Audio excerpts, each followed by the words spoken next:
Hi everyone, I'm Anisha. Welcome to my channel on astrology, tarot, and zodiac tips. I'm going to be sharing for all the zodiac signs as to what exactly the solar eclipse, which is there in Gemini on the 10th of June, is going to be having its effects. It's irrespective of whether you're a Scorpio or you're Aries or you're Pisces, but this is a generic overall solar eclipse reading. I would also request you, encourage you, it would be wonderful if you can like, subscribe, share, and ring the notification bell so that you get updated every time I create a new video and you can stay updated about my work. So Gemini, this is in any case not just a quite eventful year for you, but this is also the first eclipse, not to talk about the lunar eclipse which we had on 18th of May, but this is the first solar eclipse of the year that is there. However, your ruling planet Mercury is retrograde during this time. So what is it that this solar eclipse is asking of us? First is that it is all about communication. It is how it is that we engage with others. What are the kind of conversations that we are having? And these are not just written, spoken conversations. These are maybe emails that you're writing to people. Maybe you're launching your website. How it is that you're engaging on social media, the internet, though it is a very Uranian energy that Uranus governs internet, but social media is completely a very Gemini energy. So how it is that you are communicating with people, how it is that you're putting across your ideas, how it is that you're being not just perceived, but how it is that you want the world at large, which does not know you, but this is just an image of yourself which you're creating through the social media. Now this solar eclipse especially, now I'll very quickly explain the difference between what a solar eclipse means and what a new moon means, because both of them are new moon energies. The new moon solar eclipse, the energy lasts for about 6 months, wherein the new moon energy will be there for maybe about 4 to 5 weeks or so. So it's important that every time that we have a solar eclipse, that we try and set our goals very specifically. What is it that we want to do for ourselves? Because this energy is very motivating. However, in this, there's always a caveat, friends, for anything good that is there, there is something which we need to be keeping in mind. We have Neptune that is there, and it's forming a sharp square with Gemini over here, and also we have Saturn that is retrograde. So it can be that the Neptunian energy is all about being not just illusionary, but it's almost deceptive. So try and be careful about the kind of communication that you're receiving from people, especially if it is new. And also remember that Mercury is retrograde. So you could be revisiting some old conversations. It can be that people are not being transparent to you. It can also be that some information is still unclear. You still need to dig deep.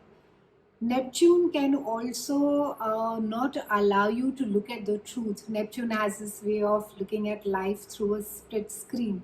So it can be that you are maybe looking at things from the world perspective, and then you're looking at it parallelly from your own world, which may or may not be true. So the important thing over here is to keep your feet on ground. This energy is, though it's an airy energy. It's all in the head. Mercury is all about the mind, and Gemini is about conversation, communication. But it's very important that we keep our feet firmly on the ground while we are making plans, while we are discussing ideas, while we're creating our business ventures or launching website. There has to be absolute clarity. And especially, again, since Mercury is retrograde till about the 22nd, it would be wise that we use this time to research, redevelop, review, so that we can, by the time that the retrograde is over, we are ready with all the information, all the details that you may require. It's a great time for self-reflection. It's a great time to be looking at your own life plans. What is it that you want to do ahead? Where it is that you want to go? So a lot of review, a lot of reintrospection is required during this time. Also, for some of you, it can be that we could have a great epiphany. We just may suddenly have this clarity that this is what I really want to do with life, or I require the freedom, because Saturn is retrograde. So it could be all about authorities, it could be about structure, it could be about limitations. What is it that is holding me so that I'm not able to move ahead? And these are the questions that we need to be asking ourselves during the solar eclipse energy. It's very important that because Saturn is retrograde and Mercury is retrograde, that we, and yet we have a solar eclipse. The new moon solar eclipse is asking you to push ahead. It's asking you to look at your own confines of the mind. How is it that you have tied yourself maybe to something which you feel that you can't move ahead, that you can't go ahead?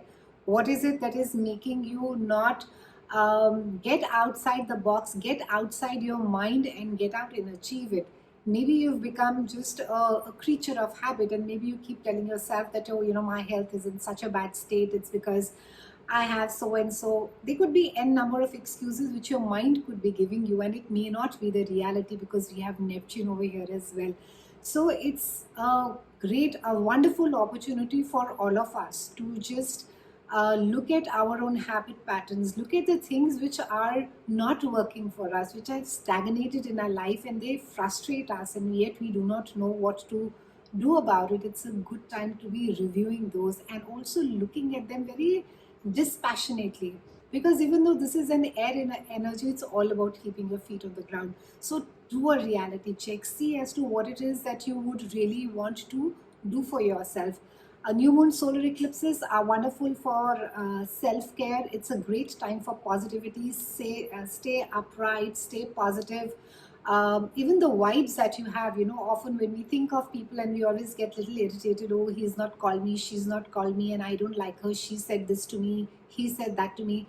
And when we meet that person, we're almost surprised that, when that person meets us coldly, because it's the vibe, the energy exchange that has happened even before we met the person. So stay on the right vibe, stay in the right zone. Ensure that even if there are some difficult relationships, that you're sending out good vibes, you're sending out positive thoughts, and you're saying that, I know it's a wonderful relationship. I know that I am a pure soul. I mean no harm. I have wonderful, beautiful relationships with everybody. You can in fact say this like a mantra for the next 6 months. Also, this moon can at times make you feel a little sleepy, so watch out for that. If you're working out and if you are really in a space where you need to be really active, stay away from the black coffee, though it could just make you more anxious. But try and ensure that you're doing more yoga, you're doing those early morning walks, you're taking those short breaks from your because we're all working from home. So remember to take those short breaks and re-energize yourself. Not a time for judgment, not a time to be hitting below the belt. Set your own personal boundaries, define as to what it is that is okay, what is it that is not okay, and agree to disagree respectfully. It's a very, very powerful moon, and I think we can't even imagine the amount of, or the kind of love that all of us are capable of exuding, capable of sharing. And let this eclipse and the universe guide you to connecting deeply to your own self. Have a happy new moon. It's been amazing speaking with you guys. I love creating wonderful new content for you, and I would really appreciate if you could give a thumbs up if you liked, or if this reading or this astrology snippet resonated with you. It would be great if you can press the notification bell so that you can get updated with all my work. Thank you so much for watching. Thank you so much for your patience. I'll see you soon. Bye for now.